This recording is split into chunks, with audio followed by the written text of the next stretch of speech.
Stanno per concludersi i lavori di riqualificazione sui 22 parchi gioco cittadini finanziati con 950.000 euro dal Fondo europeo nell'ambito del PNRR. Sono 32 le nuove strutture tra castelli, altalene e palestre che si stanno installando in 22 luoghi della città, oltre al rifacimento di 3 piastre da gioco.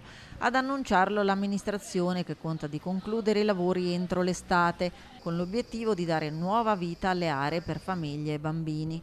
Attenzione posta nell'installazione di giochi accessibili e sicuri, dotati di superfici antitrauma per la sicurezza di tutti, anche dei più piccoli.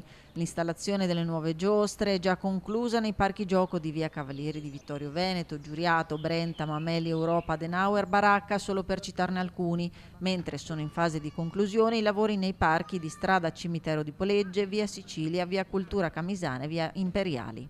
Ma l'idea è che una volta conclusi questi lavori si manterrà l'impegno a reperire risorse necessarie a riqualificarne altri.